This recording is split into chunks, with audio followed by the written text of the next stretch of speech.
Hello दोस्तों, आपका स्वागत है मेरे चैनल श्री श्याम फिजिक्स वाला में।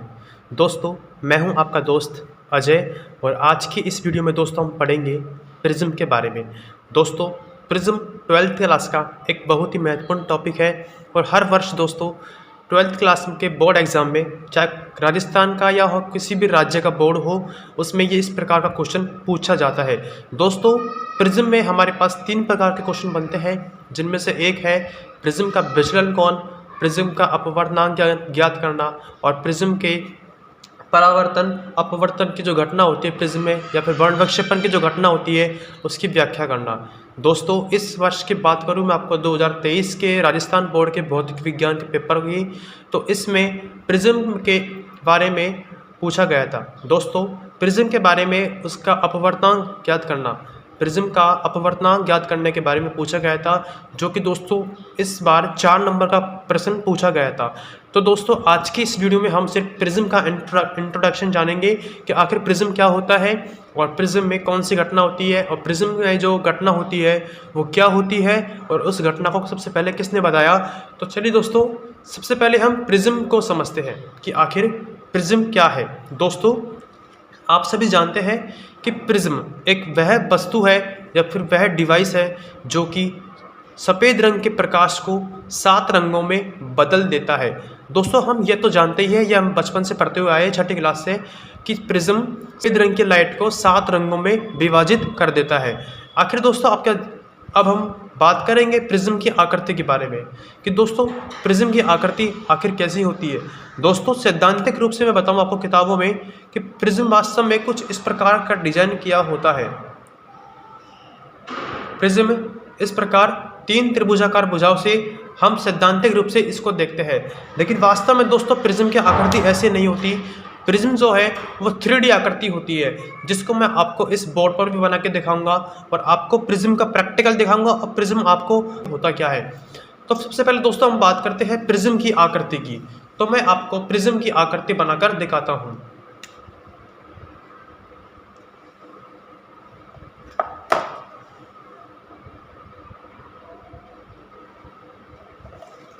तो दोस्तों, इस प्रकार हमारे पास मैं बनाता हूँ आपके लिए प्रिज्म की आकृति और देखते हैं कि आखिर प्रिज्म होता क्या है।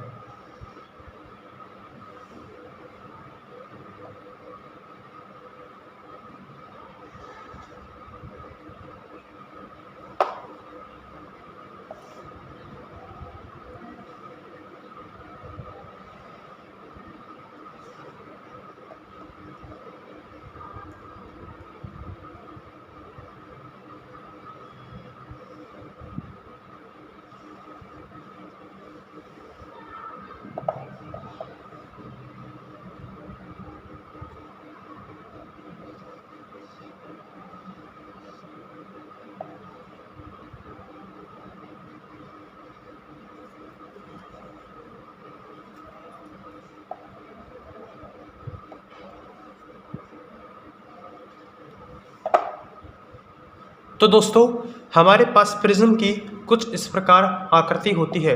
दोस्तों, चित्र में आप गौर से देखिए, अब देख पा रहे हैं कि इस प्रिज्म में, यानी कि इस चित्र में आपको 3 आयताकार और 2 त्रिभुजाकार आकृति दिखाई दे रही है। देखिए दोस्तों, यहाँ पर एक त्रिभुजाकार आकृति ये है नंबर 1 पे और दूसरी त्रिभुजाकार आकृति ये है। और दोस्तों, हम बात करें इसमें आयताकार आकृति की, तो इसमें दोस्तों 3 आयताकार आकृति है। देखिए दोस्तों, सबसे पहली आकृति आयताकार आकृति ये है, दूसरे नंबर की आयताकार आकृति ये है और दोस्तों तीसरे नंबर की जो आयताकार आकृति है वो ये है। लेकिन दोस्तों, ये है तो है प्रिज्म का असलियत चित्र, लेकिन हम जब किताबों में पढ़ते हैं तो प्रिज्म को दोस्तों हम कुछ इस प्रकार पढ़ते हैं।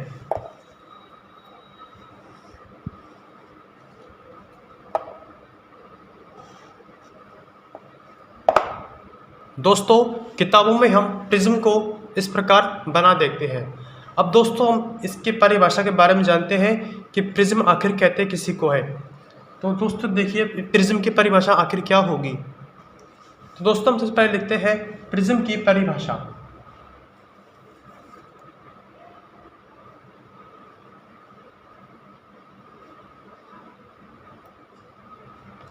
दोस्तों प्रिज्म कहते किसे हैं? दोस्तों प्रिज्म किसी पारदर्शी माध्यम की, तो सबसे पहले हम लिखेंगे हेडिंग, किसी पारदर्शी। दोस्तों पारदर्शी का मतलब यहाँ पर है कि जो जिसके आर पार देखा जा सके। तो किसी पारदर्शी माध्यम की उस आकृति को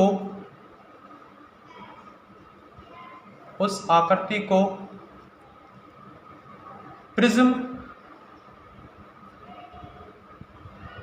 कहा जाता है, जो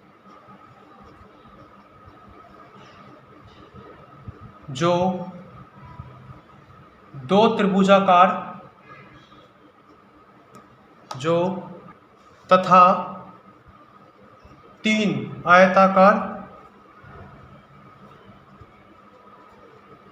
आयताकार आकृति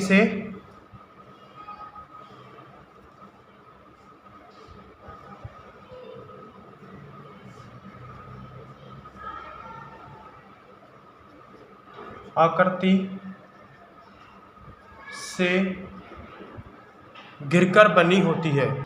तो दोस्तों किसी पारदर्शी माध्यम की, सॉरी दोस्तों मैं माध्यम लिखना भूल गया, किसी पारदर्शी, यहाँ पर आप माध्यम लिख लीजिएगा पारदर्शी और की के बीच में। तो दोस्तों परिभाषा हमारे पास इस प्रकार है, किसी पारदर्शी माध्यम की उस आकृति को प्रिज्म कहा जाता है जो दो त्रिभुजाकार और तीन आयताकार आकृति से घिरकर बनी होती है, तो उसको दोस्तों हम कहते हैं प्रिज्म।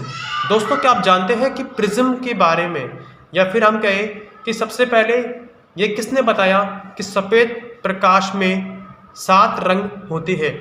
तो दोस्तों आप सभी जानते होंगे कि सबसे पहले हमें इस बात को न्यूटन ने बताया। जब उन्होंने अपने लैब में एक्सपेरिमेंट किया तो उनके पास कुछ इस प्रकार एक कांच का टुकड़ा रखा था, तो उन्होंने वहाँ देखा कि जब कोई प्रकाश की किरण उस कांच के टुकड़े में से प्रवेश करके बाहर निकल रही थी तो वहाँ पर उनके टेबल पर कुछ रंगीन धारियाँ दिखाई पड़ी।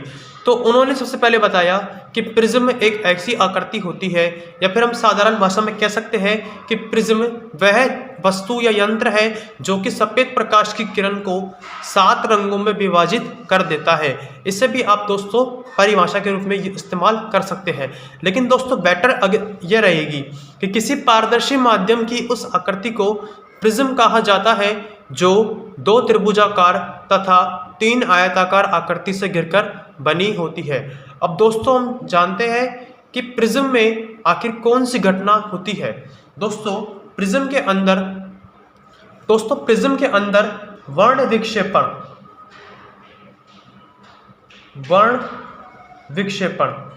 दोस्तों प्रिज्म के अंदर ये वर्ण विक्षेपण की घटना घटित होती है।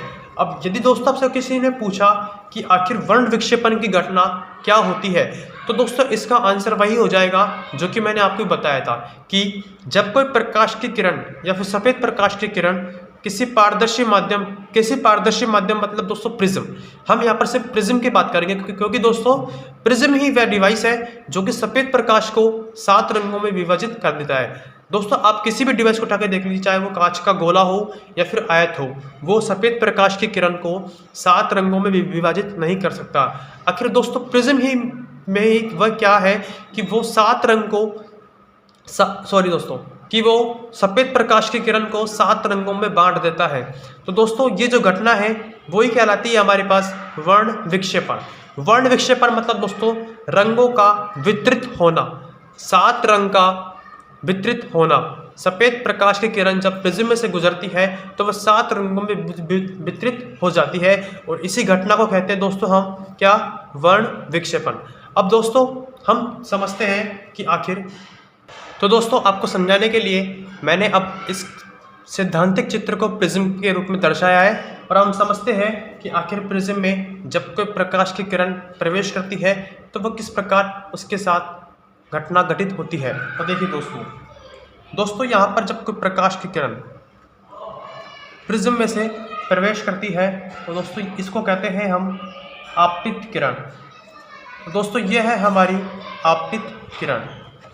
आपतित किरण मतलब दोस्तों जब कोई प्रकाश की किरण किसी वस्तु पर गिरती है या फिर आपतित होती है तो उस किरण को दोस्तों हम कहते हैं आपतित किरण।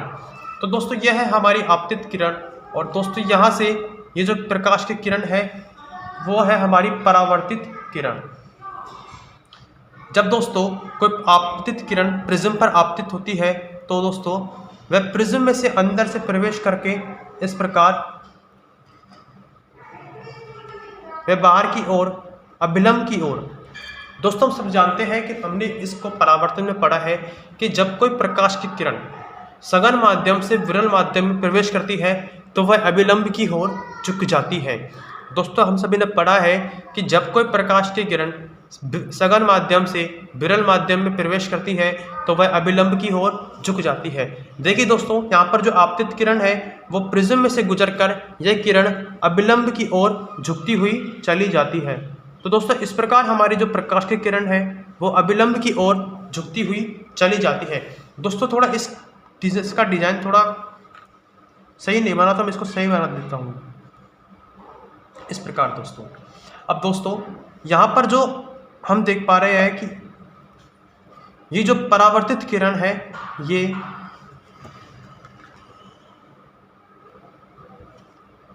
इस प्रकार, दोस्तों यहाँ पर हमारे पास बनी थी एक परावर्तित किरण, और जाने के लिए मैंने प्रिज्म का आकृति बनाई है और आप इसको समझिए। दोस्तों देखिए जब प्रिज्म में कोई प्रकाश की किरण प्रवेश करती है, यानी दोस्तों ये आपतित किरण है, इसे हम दोस्तों I1 से दर्शाते हैं। तो यह है दोस्तों हमारी आपतित किरण I1 और यह है दोस्तों हमारी आपतित परावर्तित किरण।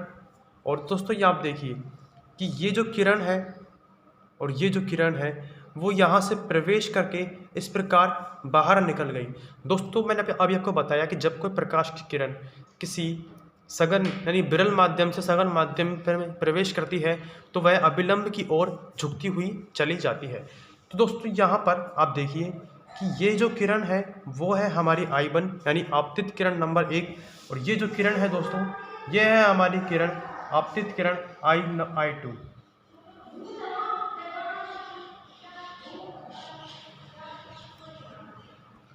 दोस्तों यह है हमारी किरण आपतित किरण दूसरी I2। ये है दोस्तों हमारी परावर्तित किरण R1 और यह है हमारी दूसरी किरण दोस्तों परावर्तित किरण R2। दोस्तों अब मैं आपको विचलन कोण के बारे में समझाता हूँ कि आखिर एंगल ऑफ डेविएशन या फिर विचलन कोण होता क्या है। दोस्तों देखिए आपतित किरण को आगे बढ़ाने पर आपतित किरण को आगे बढ़ाने पर और परावर्तित किरण को पीछे बढ़ाने पर जो कोण प्राप्त होता है दोस्तों में यहाँ पर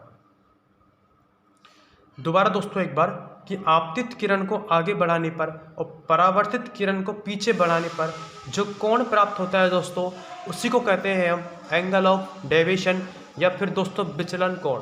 दोस्तों इसे हम दर्शाते हैं डेल से, इसे दोस्तों हम दर्शाते हैं डेल से। डेल मतलब दोस्तों विचलन कोण। अब दोस्तों देखिए अब हम समझते हैं विचलन कोण की परिभाषा को। दोस्तों हम यहाँ पर हम देख पा रहे हैं कि विचलन कोण को अंग्रेजी में एंगल ऑफ डेविएशन भी कहते हैं। दोस्तों लैंग्वेज के लिए हमें इसकी जो इंग्लिश की जो मीनिंग है वो भी आना चाहिए। कई बार दोस्तों कंपटीशन एग्जाम में डायरेक्ट इंग्लिश पे लिखा हुआ आ जाता है, इससे हमें कन्फ्यूजिंग ना हो इसलिए हमें इंग्लिश का भी पता होना चाहिए। तो दोस्तों विचलन कोण किसे कहते हैं, देखिए प्रिज्म में आपतित किरण को आगे बढ़ाने पर आपतित किरण को आगे बढ़ाने पर तथा परावर्तित किरण को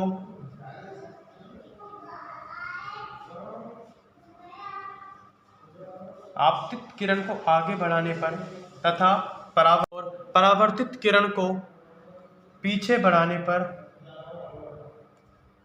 परावर्तित किरण को पीछे बढ़ाने पर जो कोण परावर्तित किरण को पीछे बढ़ाने पर जो कोण प्राप्त होता है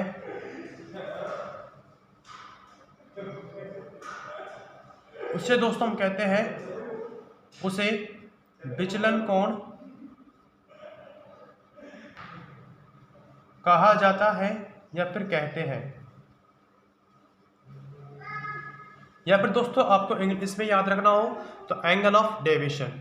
प्रिज्म में आपतित किरण को आगे बढ़ाने पर तथा परावर्तित किरण को पीछे बढ़ाने पर जो कोण प्राप्त होता है दोस्तों, उसी को कहते हैं दोस्तों हम क्या, विचलन कोण या फिर एंगल ऑफ डेविएशन। और दोस्तों इसे हम डेल एम से दर्शाते हैं या फिर डेल से दर्शाते हैं। अब दोस्तों हम प्रिज्म की एक सारणी के बारे में जानेंगे कि प्रिज्म में जो 7 रंग, विबग्योर का नाम सुना होगा दोस्तों आपने, BIBGYOR, विबग्योर। अब दोस्तों जो हमारे पास 7 रंग जो प्राप्त होते हैं, उसके जो सारणी है उसमें अपवर्तनांक, विचलन कोण और परावर्तन कोण, इनके बारे में हम उसके बारे में अब देखते हैं।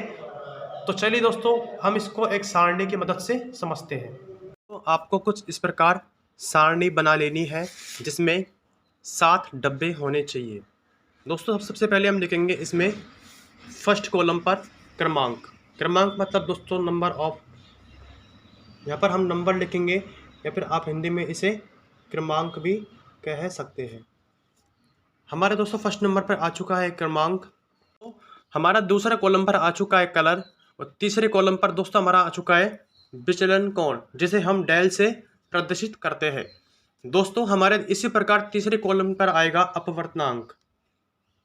अपवर्तनांक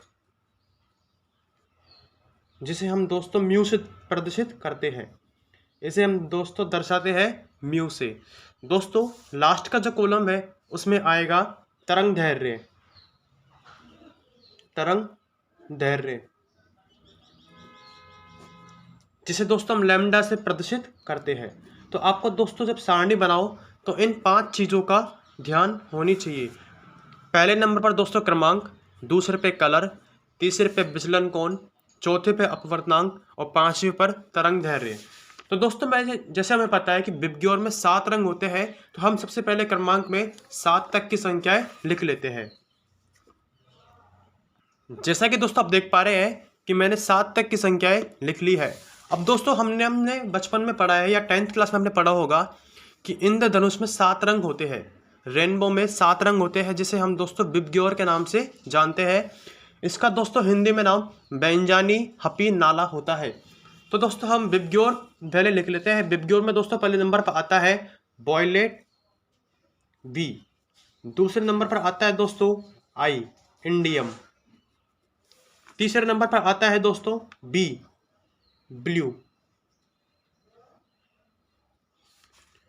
चौथे नंबर पर आता है दोस्तों जी यानी ग्रीन, और 5वें नंबर पर आता है दोस्तों हमारे पास वाई। वाई मतलब दोस्तों येलो। छठे नंबर पर आता है दोस्तों हमारे पास ओ यानी ऑरेंज, और 7वें नंबर पर आता है दोस्तों हमारे पास आर यानी रेड। तो ये हमारे पास कुछ इस प्रकार रंग बन चुके हैं। VIBGYOR, BIBGYOR।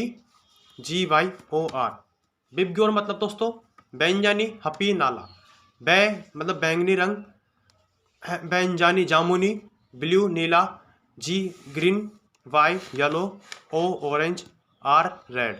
अब दोस्तों अब आप बिल्कुल गौर से देखिए। दोस्तों हम बात करें नंबर 1 पर विबग्योर यानी फिर ब्लू वॉयलेट रंग की। तो दोस्तों वॉयलेट रंग का जो विचलन कोण है वो सबसे अधिक होता है, या फिर हम कह सकते हैं कि सबसे अधिक। वॉयलेट रंग का विचलन कोण जो है वो सबसे अधिक होता है। यहाँ पर दोस्तों आप विचलन कोण का जो मान है, जो विबग्योर वॉयलेट रंग का जो विचलन कोण है वो सबसे अधिक होता है। तो जैसे जैसे हम नीचे की तरफ बढ़ते हैं तो दोस्तों विचलन कोण का जो मान है वो कम होता चला जाता है, यानी कि दोस्तों डिक्रीज होता चला जाता है। सबसे अधिक होता है दोस्तों वॉयलेट रंग पर। यहाँ पर हम इस प्रकार तीर के निशान लगा देते हैं। तो दोस्तों धीरे धीरे ये बिल्कुल कम होता चला जाता है। और सबसे न्यूनतम जो होता है दोस्तों विचलन कोण वो होता है रेड रंग का यानी लाल रंग का। इसी प्रकार दोस्तों हम बात करें अपवर्तनांक की, तो अपवर्तनांक भी विचलन कोण की तरह वॉयलेट रंग का सबसे अधिक होता है। तो अपवर्तनांक भी दोस्तों वॉयलेट रंग की तरह या फिर विचलन कोण की तरह सबसे अधिक होता है। तो इसी प्रकार दोस्तों जैसे हम नीचे की तरफ बढ़ते हैं तो अपवर्तनांक भी धीरे धीरे कम होता हुआ चला जाता है। और लाल रंग का जो अपवर्तनांक है दोस्तों वो सबसे कम होता है। तो आप यहाँ पर लिख लीजिएगा, मैं आपको सिर्फ समझा रहा हूँ। अब दोस्तों हम बात करें तरंग दैर्ध्य की, तो दोस्तों तरंग दैर्ध्य जो होती है वो विचलन कोण और अपवर्तनांक दोनों की विपरीत होती है। मतलब दोस्तों यहाँ पर हमने देखा कि वॉयलेट रंग का जो अपवर्तनांक और विचलन कोण थे उन दोनों के मान सबसे अधिक थे। तो यहाँ पर जो तरंग दैर्ध्य है लैम्डा वो इसके विपरीत हो जाएगा। दोस्तों वॉयलेट रंग की तरंग दैर्ध्य सबसे कम हो जाएगी। तो हम लिख सकते हैं कि वॉयलेट रंग की तरंग दैर्ध्य सबसे कम होती है। अब जैसे जैसे दोस्तों हम नीचे की तरफ बढ़ते हैं तो ये जो तरंग दैर्ध्य है वो धीरे धीरे धीरे धीरे बढ़ती हुई चली जाती है। और हम बात करें लाल रंग की तरंग दैर्ध्य की, तो इसकी जो तरंग दैर्ध्य है वो सबसे अधिक होती है। दोस्तों सिर्फ फर्क इतना सा है कि जब हम वॉयलेट रंग की तरंग दैर्ध्य और विचलन कोण और अपवर्तनांक तीनों की बात करें तो इन दोनों में से विचलन कोण और अपवर्तनांक यहाँ पर दोनों के मान सबसे अधिक है, जबकि तरंग दैर्ध्य का मान सबसे कम है। अब जब हम नीचे की तरफ बढ़ते हैं तो दोस्तों विचलन कोण और अपवर्तनांक वॉयलेट रंग के धीरे धीरे कम होते हुए चले जाते हैं और लाल रंग का जो अपवर्तनांक और विचलन कोण है वो सबसे कम होता है। और दोस्तों यहाँ पर अंतर है सिर्फ तरंग दैर्ध्य का। जिस प्रकार इन दोनों के विचलन कोण और अपवर्तनांक सबसे अधिक है, तो यहाँ पर जो तरंग दैर्ध्य है वो वॉयलेट रंग की सबसे कम हो जाएगी और ये धीरे धीरे धीरे धीरे बढ़ती हुई सबसे अधिक तरंग दैर्ध्य लाल रंग की हो जाएगी। दोस्तों यही कारण है कि लाल रंग की तरंग दैर्ध्य सबसे अधिक जबकि बैंगनी रंग की तरंग दैर्ध्य सबसे कम होती है और इसी कारण हमें लाल रंग दूर तक दिखाई पड़ता है। तो दोस्तों आपको इस प्रकार कुछ सारणी बनानी है और आप इसका स्क्रीनशॉट भी ले सकते हैं। तो दोस्तों ये सारणी आप इसका स्क्रीनशॉट ले लीजिए, यह बहुत ही इंपॉर्टेंट सारणी है, यह आपके कंपटीशन एग्जाम में पूछी जाती है।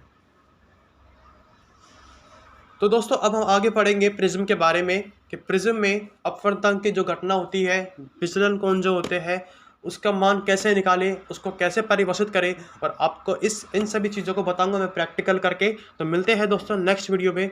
धन्यवाद।